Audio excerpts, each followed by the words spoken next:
കഴിഞ്ഞ കൊല്ലത്തെ വീഡിയോ ആലോചിച്ചോക്കണ്ടത് ഓർക്കണ്ടത് കുമ്പിട്ടിരുന്ന് പാത്രം കഴിക്കണതില്ലേ ആ ചളിക്കൊണ്ടിൽ അതെങ്ങനെ മറക്കാൻ പറ്റും? അത് മറക്കൂല. അത് ഓരോ നിമിഷം ഓർക്കുന്നുണ്ട്. ഇപ്പൊ എങ്ങനെയുണ്ട്? ഇപ്പൊ എന്താണ്, സുഖായില്ലേ? കുനിയണ്ട, ഒന്നും ചെയ്യണം. നിന്നോട്ട് നിന്നിട്ട് പാത്രം കഴുകുക, തുണി കഴുകുക, ഒന്നിനൊരു ബുദ്ധിമുട്ടും ഇല്ല കേട്ടോ. സുഖമാണ്. അടുക്കളയിൽ ഒരു 2 സ്റ്റെപ്പ് ഇങ്ങോട്ട് വെച്ചാൽ മതി. ഇപ്പൊ ആ സിങ്കിലിട്ടിട്ട് കഴുകൽ തന്നെ അല്ല, ഇവിടെ നിന്നാല് പുറത്തൊക്കെ എല്ലാം കാണും ചെയ്യാ.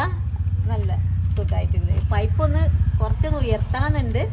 ഉയർത്തിയാൽ ഇങ്ങോട്ട് തന്നെ വെള്ളം കിട്ടും. ഇതിപ്പോ ബക്കറ്റിലെടുത്തിട്ട് ഇങ്ങോട്ട് എന്നാലും ആ ചളിക്കൊണ്ടെന്നൊരു മോചനം കിട്ടിയില്ലേ? ആ ചളിക്കൊണ്ടെന്ന് ഒരു മോചനായി. നമുക്ക് പാത്രം കഴിക്കാൻ ആള് വന്നിട്ടുണ്ട്. ഇപ്പൊ അതിന് ഹാപ്പി ആയില്ലേ? ഫുള്ള് ഹാപ്പിയാണ് കേട്ടോ.